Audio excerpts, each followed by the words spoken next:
Hello student, welcome back to my channel mobile पर study. दोस्तों, कक्षा 10 सामाजिक विज्ञान 2024 बोर्ड परीक्षा के लिए आपके लिए लेकर आ गया हूं सभी महत्वपूर्ण टॉपिक, यानी कि सामाजिक विज्ञान के जो आपके सभी महत्वपूर्ण टॉपिक हैं वो आपके लिए लेकर के आ गया हूं। और पूरी किताब आज समाप्त, यानी कि पूरी किताब से जितने भी महत्वपूर्ण टॉपिक हैं वो आपको इसी वीडियो में बताने वाला हूँ। तो जितने भी टॉपिक आज आपको इसी वीडियो में बताने वाला हूँ, 2024 बोर्ड का पेपर उन्हीं टॉपिक से ही आएगा। तो यहाँ पर आप देख सकते हैं बहुत ही इंपॉर्टेंट टॉपिक हैं ये, और इन्हें आप लोग जरूर से तैयार कर लीजिए। तो यहाँ पर देखिए कि पहला टॉपिक है जो है वो है जर्मनी का एकीकरण, यानी कि जो जर्मनी का एकीकरण था उसके बारे में आपको बताना है। तो यह हो गया। अब इसके बाद देखिए दूसरा क्या है कि इटली का एकीकरण। जैसे जर्मनी का एकीकरण था उसी प्रकार है इटली का एकीकरण, तो इसके बारे में भी आपको बताना है। यह सब क्वेश्चन आपके 4 नंबर में पूछे जाएंगे लघुत्तरी प्रश्न में, और कुछ कुछ प्रश्न हैं जो कि दीर्घोत्तरी में भी पूछे जाएंगे। सभी प्रकार के प्रश्नों को इस वीडियो में मैंने कवर किया है, उन टॉपिक्स को लिया है। तो यहाँ पर देख सकते हैं कि तीसरा प्रश्न क्या है कि 1789 में फ्रांसीसी क्रांति का कारण तथा प्रभाव लिखना है आपको। जो 1789 में फ्रांसीसी क्रांति हुई थी उसके कारण तथा प्रभाव आपको लिखने हैं। तो यह भी वेरी मोस्ट इम्पोर्टेंट क्वेश्चन है, तो इसे भी आप लोग तैयार कर लेना। अब इसके बाद आता है चौथा क्वेश्चन। चौथा क्वेश्चन है यहाँ पर कि महात्मा गांधी जी के सत्याग्रह पर टिप्पणी लिखिए।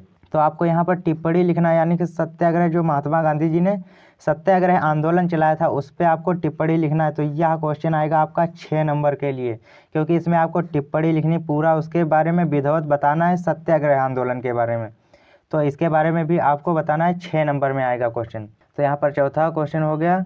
अब इसके बाद देखिए पांचवा क्या है कि पांचवा है यहाँ पर महात्मा गांधी द्वारा चलाया गया असहयोग आंदोलन। असहयोग आंदोलन का कारण तथा अर्थ, यानी कि जो महात्मा गांधी ने असहयोग आंदोलन चलाया था उसका कारण तथा अर्थ आपको बताना है।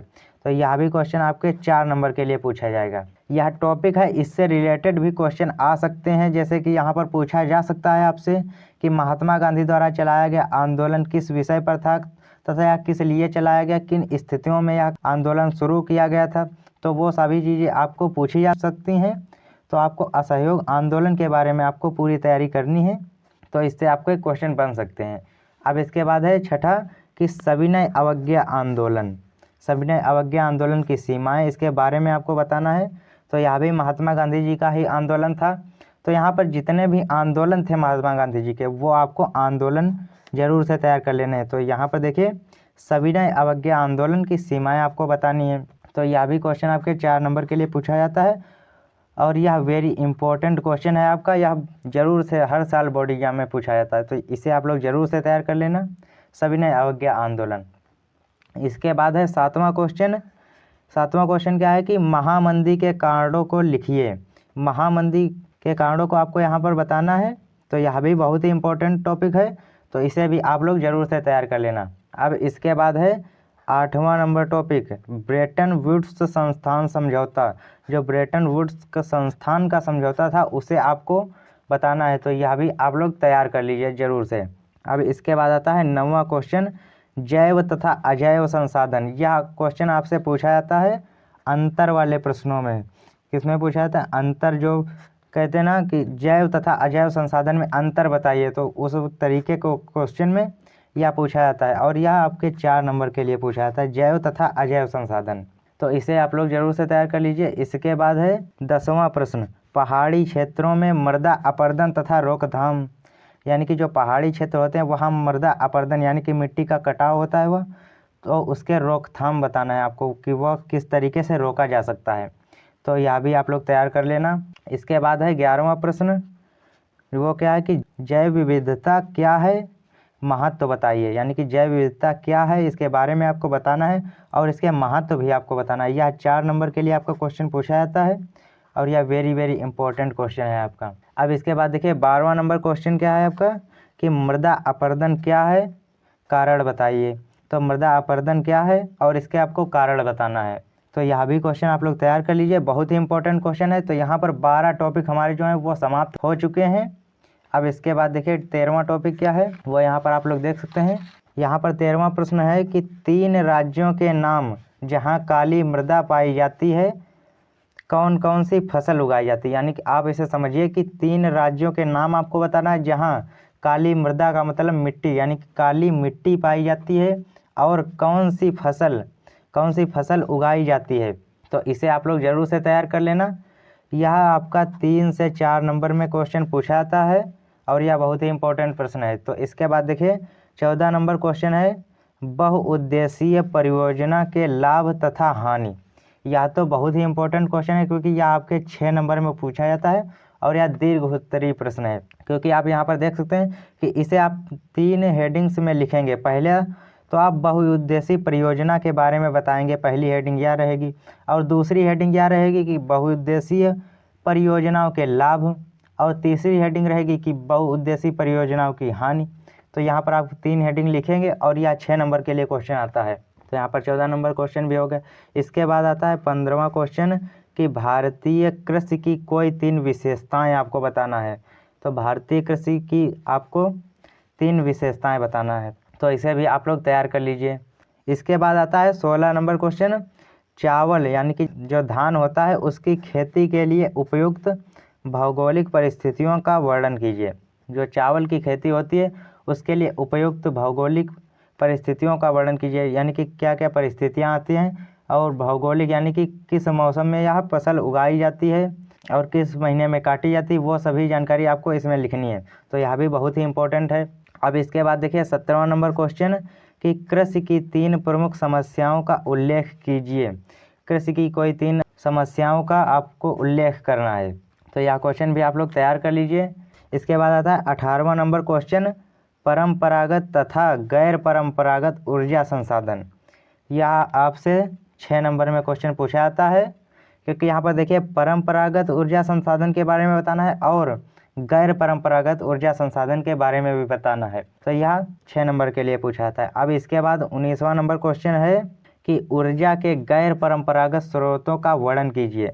यह आपका 2 नंबर में क्वेश्चन पूछा जाता है, क्योंकि देखिए इसमें दोनों टॉपिक थे और इसमें सिर्फ एक है कि ऊर्जा के गैर परंपरागत स्रोतों का वर्णन। तो यह भी आप लोग तैयार कर लीजिए। इसके बाद आता है आपका 20वां नंबर टॉपिक कि सड़क परिवहन के 3 गुण बताइए। आपको सड़क परिवहन के 3 गुण बताना है, तो इसे भी आप लोग तैयार कर लीजिए। अब इसके बाद देखिए 21वां नंबर प्रश्न क्या है कि परिवहन तथा संचार के साधन किसी देश की जीवन रेखा तथा अर्थव्यवस्था क्यों कहे जाते हैं। यानी कि परिवहन तथा संचार, किसी भी देश को चलाने के लिए परिवहन तथा संचार की बहुत ही ज़रूरत होती है।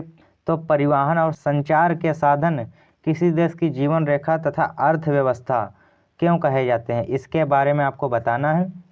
तो यह क्वेश्चन आपका 6 नंबर में पूछा जाता है और यह वेरी इंपॉर्टेंट क्वेश्चन है, वेरी IMP क्वेश्चन है। तो इसे आप लोग जरूर से तैयार कर लेना। इसके बाद है 22 नंबर क्वेश्चन कि गठबंधन सरकार से आप क्या समझते हैं। जो गठबंधन सरकार है उससे आप क्या समझते हैं।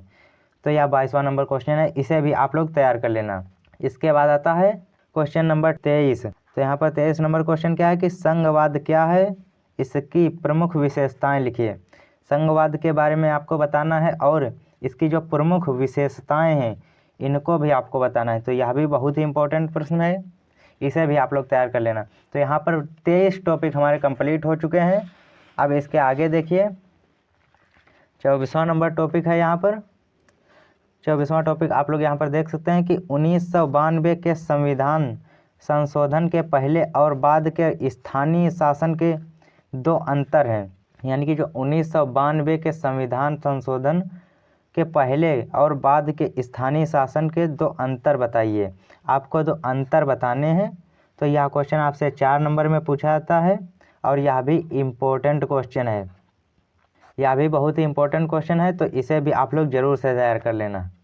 तो इसके बाद आता है 25वां नंबर क्वेश्चन, क्वेश्चन नंबर 25, जो क्या है कि भारत के विधायिकाओं में महिलाओं के प्रतिनिधित्व की स्थिति क्या है। तो भारत में जो विधायिकाओं हैं उसमें महिलाओं के प्रतिनिधित्व की स्थिति क्या है, इसे भी आपको बताना है और यह भी बहुत ही इम्पोर्टेंट क्वेश्चन है। तो इसे भी आप लोग तैयार कर लेना, क्योंकि इस वीडियो में मैंने जितने भी क्वेश्चन तथा टॉपिक लिए हैं वो सभी इम्पोर्टेंट ही हैं। तो उन्हें आप लोग ज़रूर से तैयार कर लेना, क्योंकि पूरी किताब से मैंने इसमें टॉपिक लिए हैं, तो इन्हें आप लोग ज़रूर से तैयार कर लेना। और यहाँ पर देखिए 26वां नंबर क्या है कि बताइए कि भारत में किस तरह अभी भी जातिगत असमानताएं पाई जाती हैं। भारत में क्योंकि अभी भी जातिवाद की बहुत बड़ी समस्या है, तो यहाँ पर आप देख सकते हैं बताना है आपको कि भारत में किस तरह अभी भी जातिगत असमानताएं पाई जाती हैं, इसके बारे में आपको बताना है। तो यह भी इम्पोर्टेंट क्वेश्चन है, तो इसे भी ज़रूर से तैयार कर लेना। अब इसके बाद देखिए 27वां क्वेश्चन कि लोकतंत्र किस तरह उत्तरदायी, जिम्मेवार और वैध सरकार का गठन करता है। तो इस प्रश्न को आप लोग जरूर से तैयार कर लेना, यह भी इम्पोर्टेंट क्वेश्चन है। अब देखिए यहाँ पर 28वां नंबर टॉपिक क्या है हमारा कि विकास को मापने का UNDP का मापदंड किन पहलुओं में विश्व बैंक के मापदंड से अलग है। तो यानी कि इस प्रश्न को समझिए आपकी विकास को मापने का UNDP का जो मापदंड है वो किन पहलुओं में विश्व बैंक के मापदंड से अलग है। तो इसमें आपको दोनों के मापदंड बताने हैं, तो यह भी बहुत ही इंपॉर्टेंट क्वेश्चन है।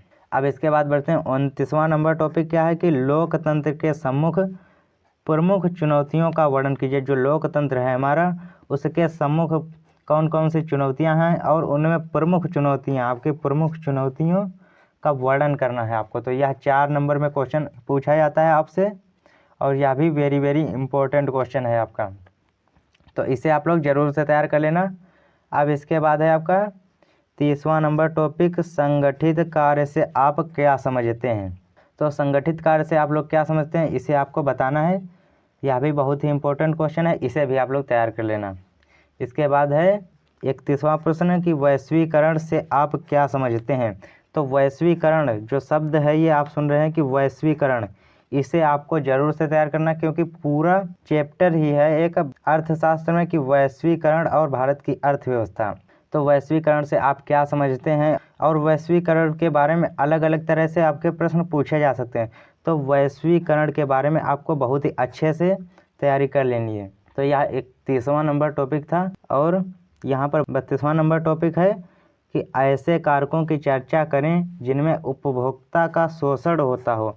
यानी कि ऐसे कारकों की चर्चा करनी है आपको जिसमें उपभोक्ता का शोषण होता हो। तो यह भी बहुत ही इंपॉर्टेंट क्वेश्चन है, 4 नंबर में आएगा आपके बोर्ड एग्जाम में, और इम्पोर्टेंट क्वेश्चन भी है, तो इसे भी आप लोग जरूर से तैयार कर लेना है। तो यही आज के इस वीडियो के 32 टॉपिक थे जो कि मैंने आपको बता दिए हैं, और यह 32 टॉपिक आपके बहुत ही इंपॉर्टेंट थे, क्योंकि पूरी किताब से मैंने ढूंढ कर मॉडल पेपर से और प्रीवियस ईयर क्वेश्चन पेपर से आपके ढूंढ के इसमें लाए। तो इन्हें आप लोग जरूर से तैयार कर लेना, क्योंकि ये रिपीटेड भी हैं और हर साल पूछे जाते हैं और इम्पोर्टेंट भी हैं, तो इन्हें आप लोग जरूर से तैयार कर लेना। तो आपको मैंने इतने 32 टॉपिक बता दिए हैं, तो इनसे आप अपनी सामाजिक विज्ञान की तैयारी कर सकते हैं। तो अब आप क्या करोगे कि वीडियो को लाइक करके चैनल को भी सब्सक्राइब कर देना। वीडियो को लाइक कीजिए और चैनल को भी सब्सक्राइब कर लेना। तो इसी तरह के टॉपिक्स मैं आपके और भी सब्जेक्ट में बताने वाला हूं, तो चैनल पर बने रहिएगा, और इसी तरह की वीडियो देखने के लिए चैनल को सब्सक्राइब भी कर लीजिए। तो चलिए मिलते हैं आपसे और किसी नेक्स्ट वीडियो में, तब तक के लिए जय हिंद, जय भारत।